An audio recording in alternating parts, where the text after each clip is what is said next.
Hello, this is Amit Amresh, from the Aspiration। और आज के वीडियो लेक्चर में आपका स्वागत है। तो आज भी हम लोग यानी इंडियन पॉलिटी में ही हम लोग आगे बढ़ रहे हैं। और पिछला जो वीडियो था वो इंट्रोडक्टरी वीडियो था आपके लिए, और जिसमें कि हमने ये कॉन्सेप्चुअली आपको बताया था कि कॉन्स्टिट्यूशन की जरूरत आखिर ये पड़ती क्यों है। अब इसके बाद से अब हम लोगों को इस चीज को देखना है, यानी बहुत ही आप आराम से इन चीजों को समझिए कि भारतवर्ष में इंडियन कॉन्स्टिट्यूशन के बारे में अब हमको डिटेल्ड मैनर में जानना है। तो इससे पहले एक बात आप इस चीज को समझिए। हम लोग जैसा कि जानते हैं और आप भी इस चीज को जानते होंगे कि भारतवर्ष में रूल ऑफ लॉ यानी कि कानून का शासन को लाने का, रूल ऑफ लॉ को इंट्रोड्यूस करने का, यानी आधुनिक जो शासन की पद्धति होती है उस पद्धति को, उस सिस्टम को इंट्रोड्यूस करने का जो श्रेय है, मतलब ये श्रेय जो है वो अंग्रेजों को जाता है। ये बात बिल्कुल सही है कि अंग्रेज जो है ये भारतवर्ष में वो अपने कॉलोनियल एम को पूरा करने के लिए आए थे, और उनका एकमात्र और केवल एकमात्र यही उद्देश्य था कि भारतवर्ष के रिसोर्सेज को एक्सप्लॉइट करना, उसको लूटना, भारतवर्ष के जो इकोनॉमिक रिसोर्सेज थे उनको ये प्लंडर करना, उनकी ये लूट खसोट करना। लेकिन अंग्रेज भारतवर्ष में आए तो उन्होंने अपने इस औपनिवेशिक जो उनका ऑब्जेक्टिव था, जो उद्देश्य था, उस उद्देश्य को पूरा करने के लिए उन्होंने बहुत ही सिस्टम में काम किया, बहुत ही सिस्टमैटिक मैनर में और बहुत ही प्लान्ड मैनर में और बहुत ही मेटिकुलस मैनर में उन्होंने भारतवर्ष को यानी कि लूटा।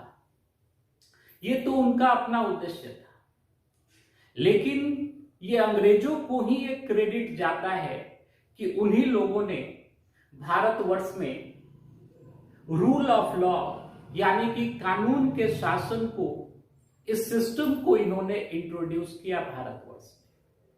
ये बात बिल्कुल सही है, क्योंकि ये अंग्रेजों के आने के पहले हम लोग जैसा कि जानते हैं भारतवर्ष में ये मुगलिया सल्तनत थी, राजशाही थी यानी मोनार्की थी। और मोनार्की के अंतर्गत यानी कि जैसा कि होता है रूल ऑफ लॉ का कोई एग्जिस्टेंस नहीं होता है, बल्कि वहां पे राजा की जो इच्छा होती है या राजा के अपने जो उसके एस्पिरेशंस होते हैं उसके हिसाब से ही वहां पे शासन कार्य का संचालन किया जाता है। कानून मतलब आज के डेट में जो लीगल रेशनल अथॉरिटी पाई जाती है डेमोक्रेटिक या कंट्रीज में, या जहां पर भी रूल ऑफ लॉ का एग्जिस्टेंस है, कानून के शासन का एग्जिस्टेंस है, तो वहां पे जो शासन की व्यवस्था होती है वो किसी व्यक्ति विशेष की इच्छा या आकांक्षाओं के फलस्वरूप नहीं चलती है। कानून का अपना जो ये नेचर होता है वो होता है legal rational nature, legal rational character.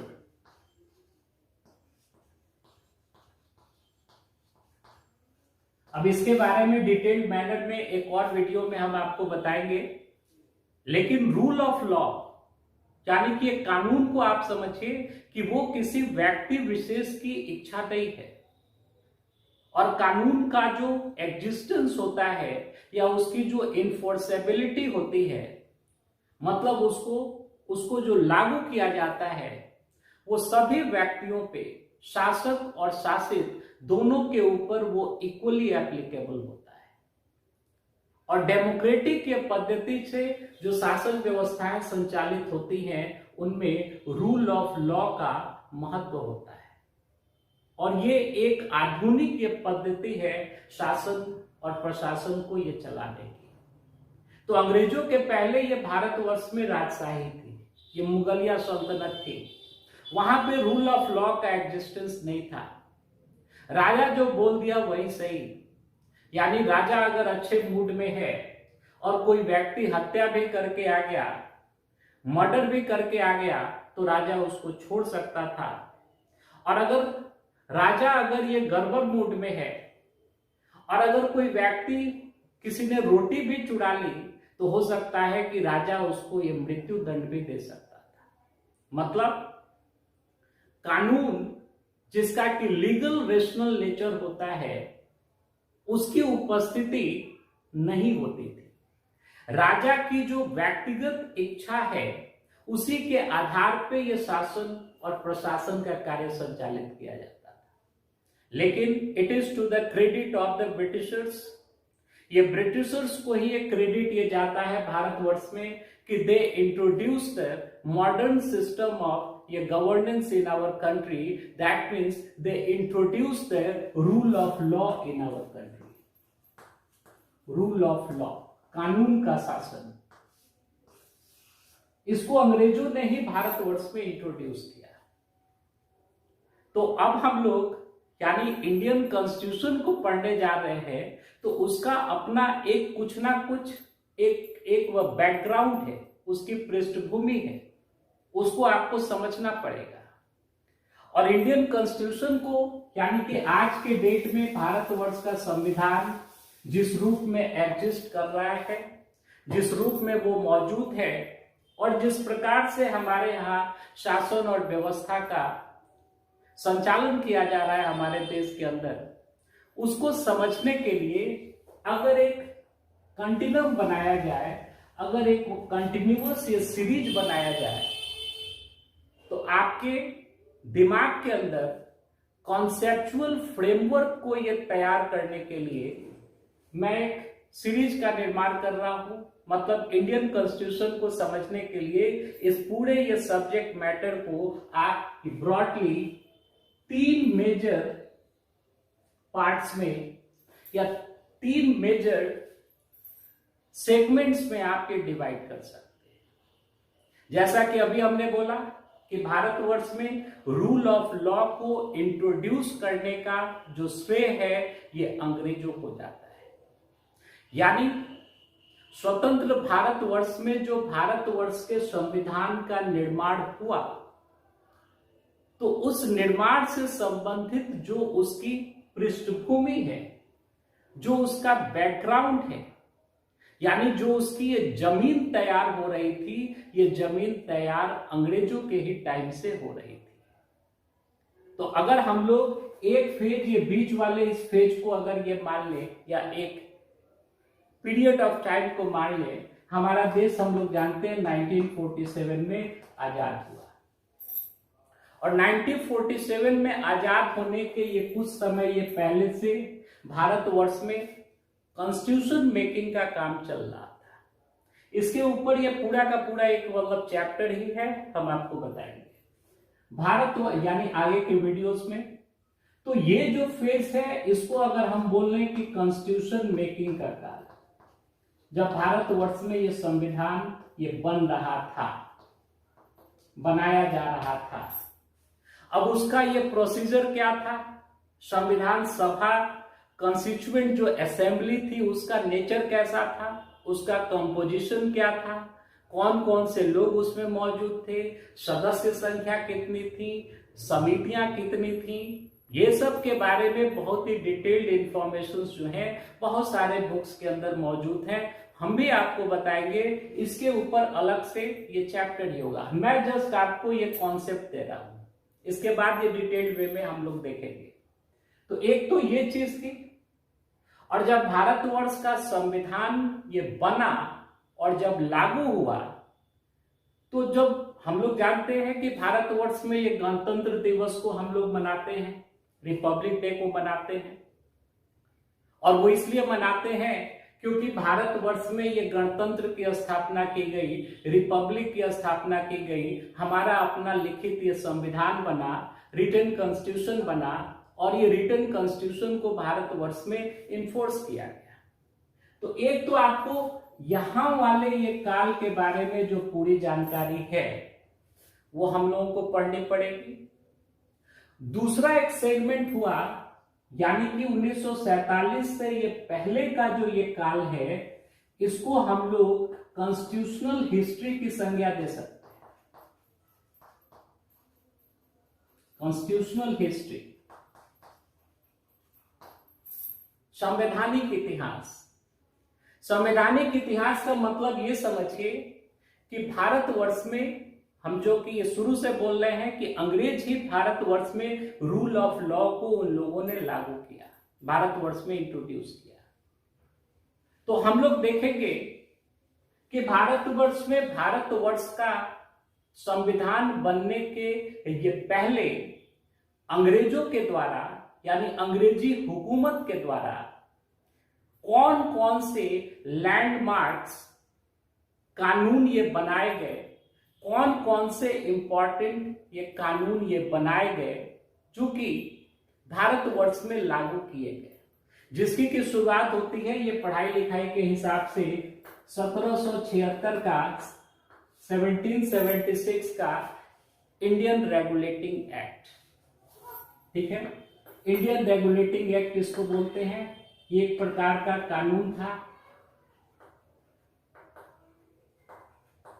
जिसको कि ब्रिटिश ये संसद ने बनाया था, और ब्रिटिश ये संसद ने भारतवर्ष में जो ईस्ट इंडिया कंपनी के जो ये कार्य थे, उन कार्यों को रेगुलेट करने के लिए इस कानून का निर्माण किया था, भारतवर्ष से संबंधित व्यवस्था को देखने के लिए। ये पूरा का पूरा एक अपना एक हिस्ट्री है, यहां से लेकर के 1776 से लेकर के 1776 से लेकर के 1947 तक का। अब इसी में आपको ये एक सॉवरेन ये राष्ट्र के रूप में, एक संप्रभु राष्ट्र के रूप में, लेकिन उसका जो बैकग्राउंड है, जो जमीन है, ये जमीन आपको ये पहले से ही ये तैयार हो रही थी। ये अपने आप में यहां से लेकर के यहां तक डिटेल्ड ये डिस्कशन का ये विषय है। इसके लिए अलग से वीडियो से बनेंगे, मैं आपको बताऊंगा।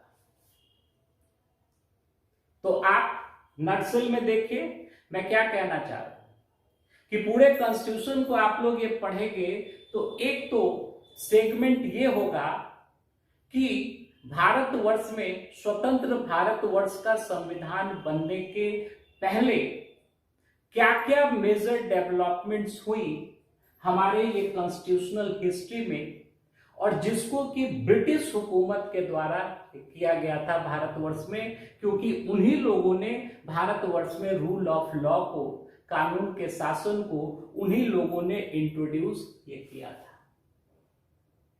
दूसरा सेगमेंट हम लोग ये पढ़ेंगे, दूसरा सेगमेंट ये पढ़ेंगे कि भारतवर्ष में जो ये कॉन्स्टिट्यूशन के निर्माण का कार्य किया गया, उससे संबंधित व्यवस्थाएं ये क्या थी, किस प्रकार हमारी जो ये कॉन्स्टिट्यूएंट असेंबली बनी, यानी संविधान सभा जो बना, उसका निर्माण कैसे किया गया, कितने सदस्य मौजूद थे, कितनी समितियां उसके अंदर कार्य कर रही थी, किन किन चीजों के ऊपर ये मेजर डिसीजंस लिए गए, और उन सारे मेजर डिसीजंस को लिए जाने के फलस्वरूप जो अंतिम रूप से भारतवर्ष का जो संविधान ये बना, जिसको कि कॉन्स्टिट्यूएंट असेंबली के द्वारा एडॉप्ट किया गया और उसको भारतवर्ष में लागू किया गया, तो उसका अंतिम स्वरूप क्या था, इन सारी चीजों को हम लोग देखेंगे।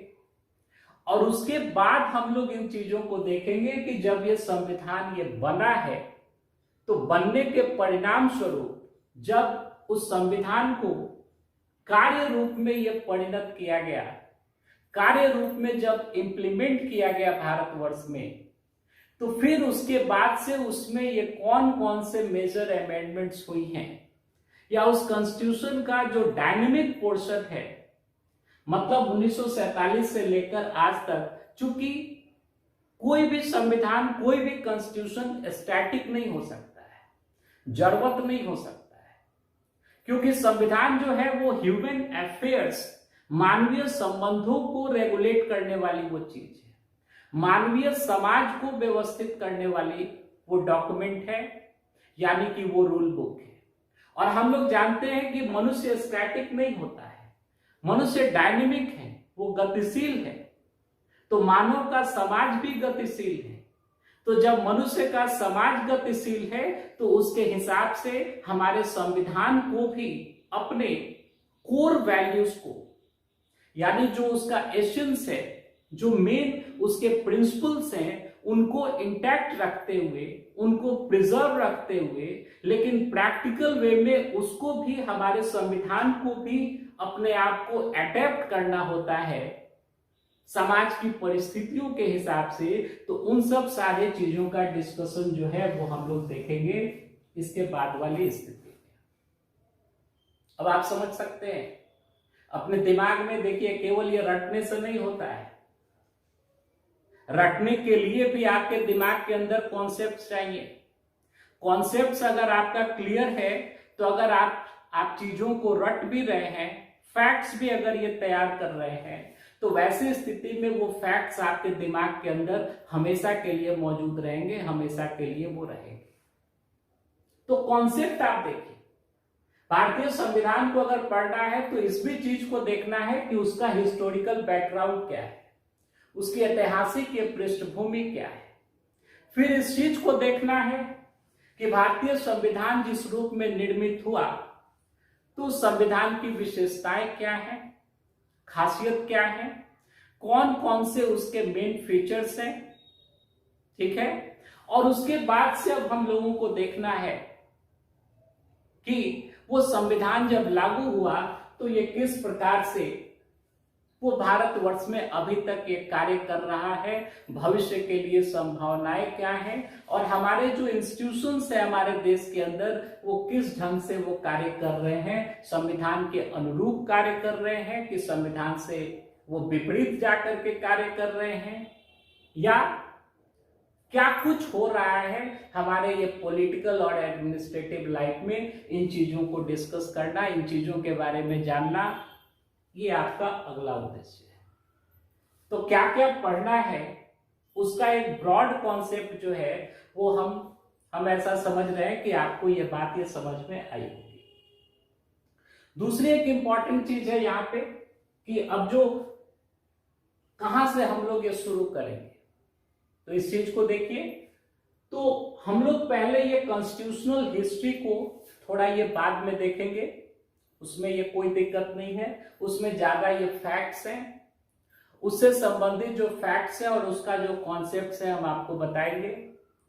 हम पहले इस चीज को देखते हैं कि भारतवर्ष का जो संविधान है, जिस रूप में ये बना और आज के डेट में वो जिस प्रकार से मौजूद है, उसके मुख्य फीचर्स क्या क्या हैं। मतलब अगर हम लोगों को कॉन्स्टिट्यूशन, इंडियन कॉन्स्टिट्यूशन के बारे में ये पढ़ना होगा तो किन किन मेन सेगमेंट्स को पढ़ना होगा, उसको हम लोग ये देखते हैं। इसके बाद आप लोग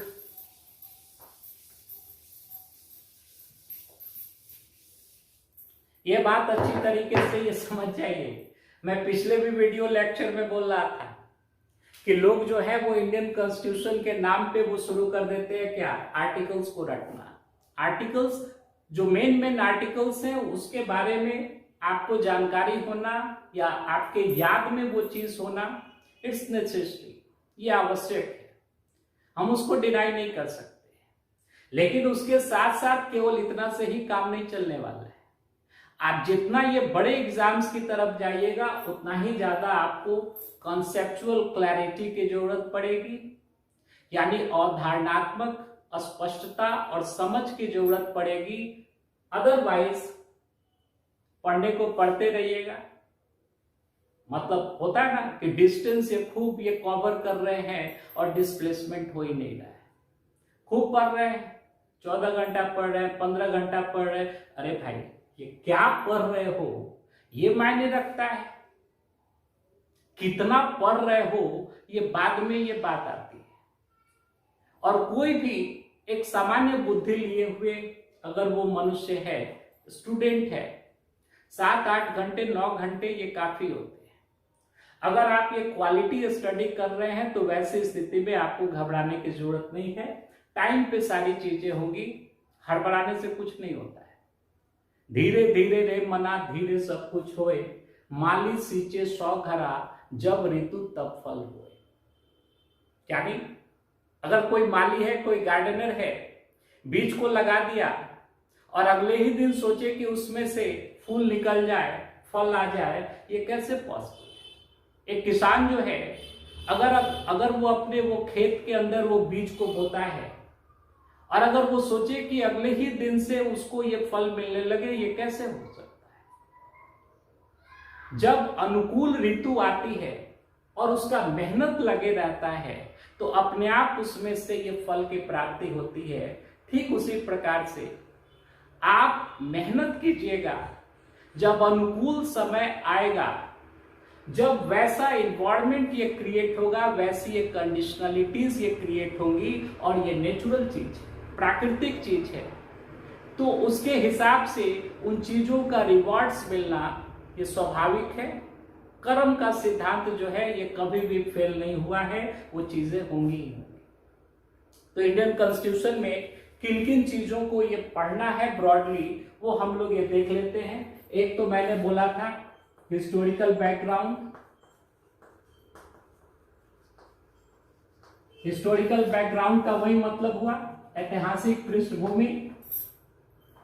क्या नहीं कि अंग्रेजों ने भारतवर्ष में पहली बार भारतवर्ष से संबंधित जो कानून को पास किया, उस समय से लेकर के और 1947 तक के इंडिपेंडेंस एक्ट, यानी भारतवर्ष जब स्वतंत्र हुआ तो ये समझिए ब्रिटिश पार्लियामेंट ने अपने यहां एक कानून पास किया जिसको कि ये बोला जाता है इंडियन इंडिपेंडेंस एक्ट 1947। यानी कि भारतीय स्वतंत्रता अधिनियम 1947 और उस कानून के प्रावधानों के हिसाब से ही भारतवर्ष ये स्वतंत्र हुआ।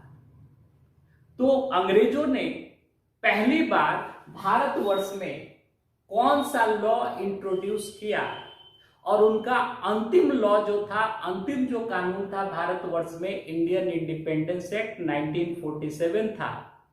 तो उस पूरे ये जर्नी में कौन कौन से महत्वपूर्ण कानून भिन्न भिन्न समय पे अंग्रेजों के द्वारा, ब्रिटिश हुकूमत के द्वारा ये पास किए गए, उसके बारे में जो जानकारी है, उसके बारे में जो नॉलेज है, वो हम लोग हिस्टोरिकल ये बैकग्राउंड में पढ़ेंगे। और इसके लिए अलग से आपको वीडियो ही मिलेगा, अलग से ये लेक्चर ही मिलेगा। उसके बाद से हम लोग पढ़ेंगे the making of our constitution.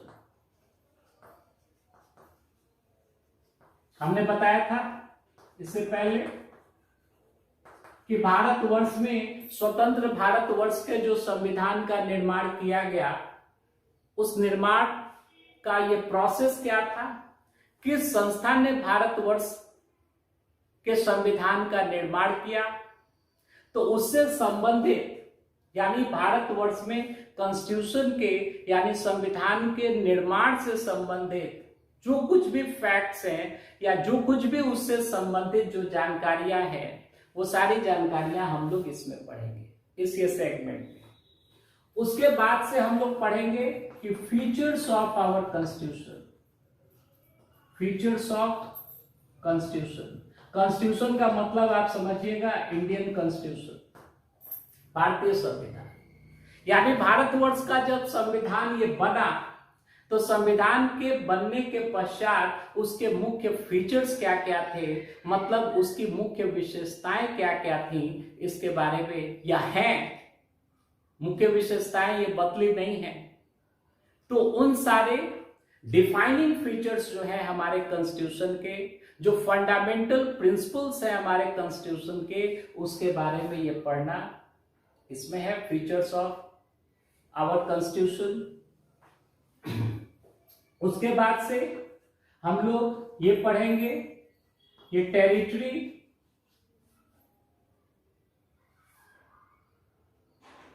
Of the union and citizenship. फिर एक सेगमेंट में आएगा यूनियन का आप मतलब समझिए कि सेंट्रल गवर्नमेंट। अगले वीडियो में हम आपको समझाएंगे कि भारतवर्ष का जो फेडरल सिस्टम है, यूनियन गवर्नमेंट का क्या मतलब होता है, स्टेट गवर्नमेंट का मतलब क्या होता है, लोकल गवर्नमेंट का मतलब क्या होता है, इनका ज्यूरिडिक्शंस क्या क्या है, इनका कॉन्स्टिट्यूशनल ये पोजीशन क्या है हमारी कंट्री में, ये हम आपको बताएंगे। यानी भारतवर्ष के यूनियन की, संघीय सरकार की, केंद्र सरकार की या पूरे भारतवर्ष की ये टेरिटरी क्या है और भारतवर्ष के सिटीजनशिप से संबंधित यानी कि नागरिकता से संबंधित जो प्रावधान है ये कॉन्स्टिट्यूशन में, यानी हमारा कॉन्स्टिट्यूशन इन बारे में ये क्या बोलता है। उसके बाद से सबसे महत्वपूर्ण चैप्टर फंडामेंटल राइट्स, जिसको आप मूलभूत अधिकार बोलते हैं, fundamental rights and fundamental duties. Fundamental duties, fundamental right जो है हम लोग बोलते हैं मूलभूत अधिकार, सबसे इंपॉर्टेंट चैप्टर है आपको इंडियन कॉन्स्टिट्यूशन का।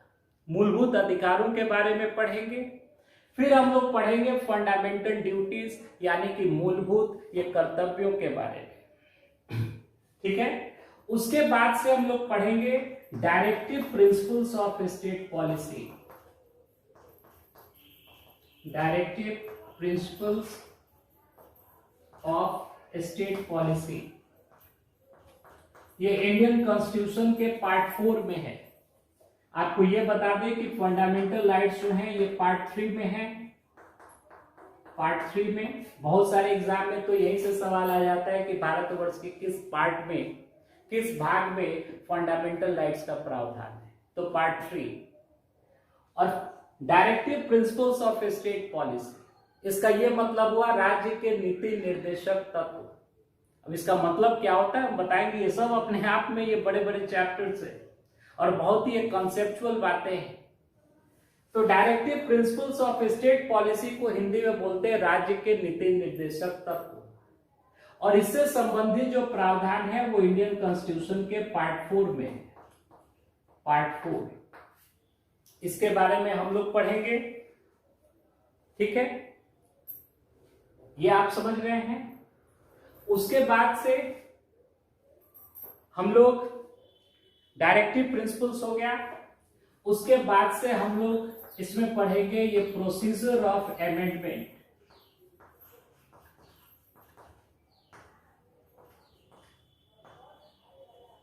अमेंडमेंट का मतलब होता है संशोधन। संशोधन का यह मतलब हुआ कि अगर कॉन्स्टिट्यूशन में किसी प्रकार के बदलाव या संशोधन की जरूरत पड़ती है तो उसके लिए संविधान के अंदर ये क्या प्रावधान दिए गए हैं, तो उससे संबंधित जो जानकारियां हैं वो जानकारियां हम लोग इसमें लेंगे, प्रोसीजर ऑफ अमेंडमेंट में। उसके बाद से आपको हम ऊपर ही लिख रहे हैं गवर्नमेंट ऑफ यूनियन, यानी कि एक केंद्रीय सरकार, केंद्र के स्तर पे जो सरकार काम कर रही है, इसमें हम आप यानी कि दोनों को ही देखेंगे। लेजिस्लेचर यानी कि विधायिका के भी बारे में हम लोग पढ़ेंगे और एग्जीक्यूटिव के भी बारे में हम लोग पढ़ेंगे, यानी कि ये कार्यपालिका के भी बारे में हम लोग पढ़ेंगे। फिर उसी प्रकार से स्टेट के लेवल पे गवर्नमेंट ऑफ स्टेट,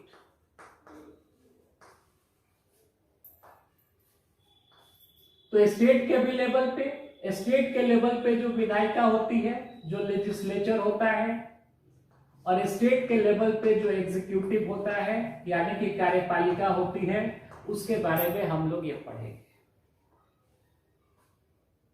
ठीक है। उसके बाद से सबसे इंपॉर्टेंट आपको चीज जुडिशरी के बारे में, जुडिशरी के भी बारे में हम लोग पढ़ेंगे। और उसके बाद से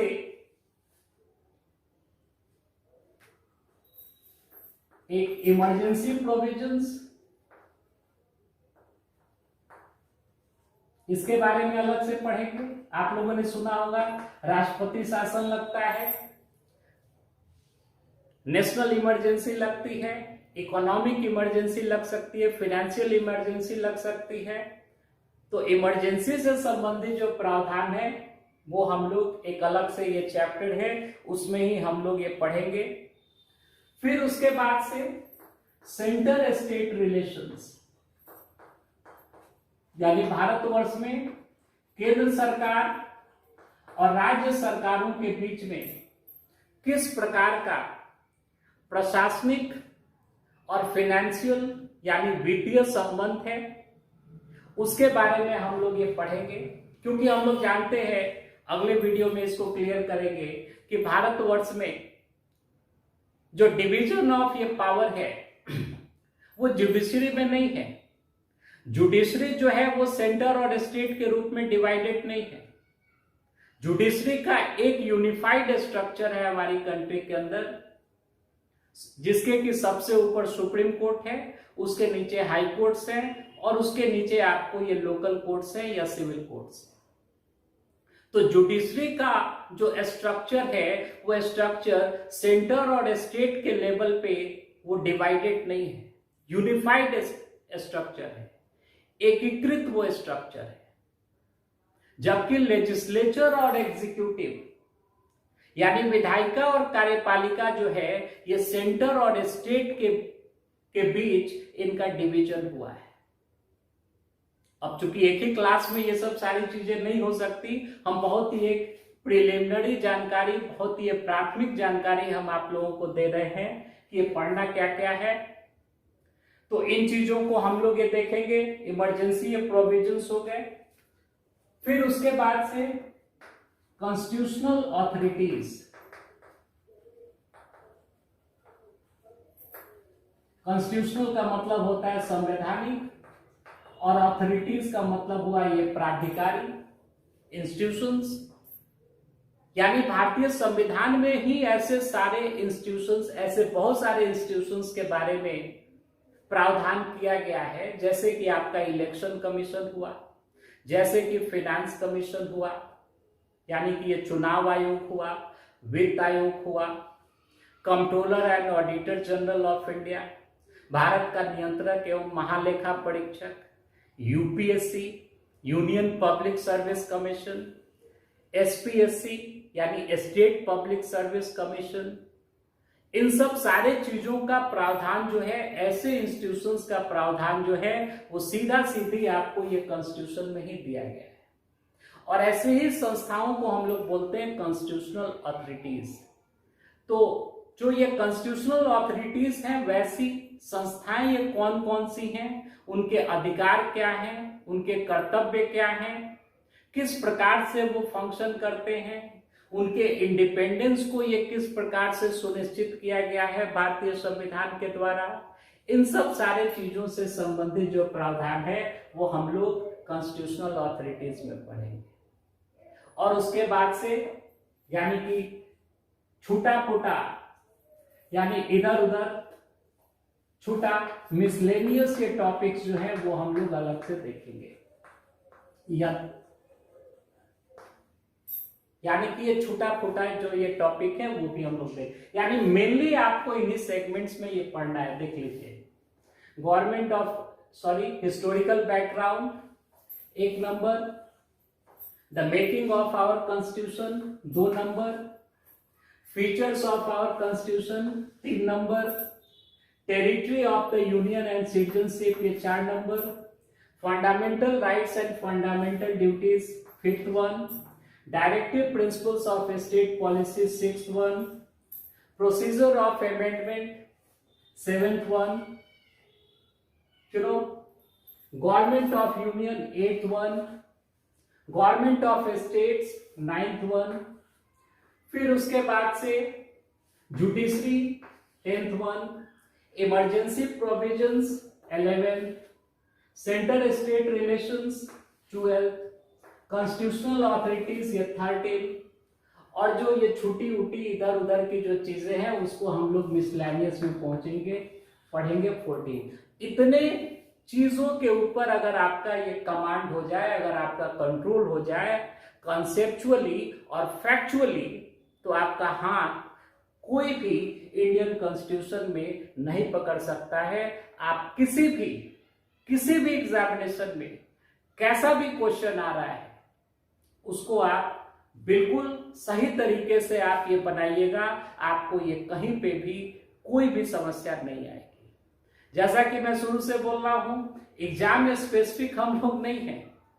मान लीजिए आपको सब्जेक्ट की ही जानकारी नहीं है और एग्जाम का तैयारी कर रहे हैं, इसका क्या मतलब हुआ भाई? और अगर आपको इस सब्जेक्ट का नॉलेज है तो आप ये कोई भी एग्जाम दे दो, कोई दिक्कत नहीं है। यूपीएससी देना है यूपीएससी दो, केवल लेवल का अंतर आ जाता है।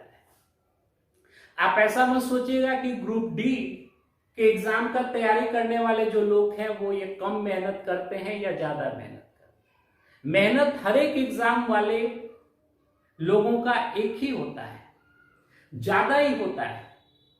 बात केवल स्तर की हो जाती है, आपके प्रिपरेशन का लेवल की एक क्वालिटी कैसी है, अपने एजुकेशन के लेवल को आप ये कैसा रख रहे हैं। तो आपको अपने लेवल को प्राप्त करना है और लेवल उसी समय प्राप्त होगी आपके एजुकेशन की या आपके पढ़ाई लिखाई की, जब आप कॉन्सेप्चुअली अपने सब्जेक्ट में स्ट्रांग रहिएगा। तो आज हमको लगता है कि 30 मिनट से अधिक का ये वीडियो हो गया है। अब हम लोग अगले दिन इसको हम लोग थोड़ा ये बाद में देखेंगे।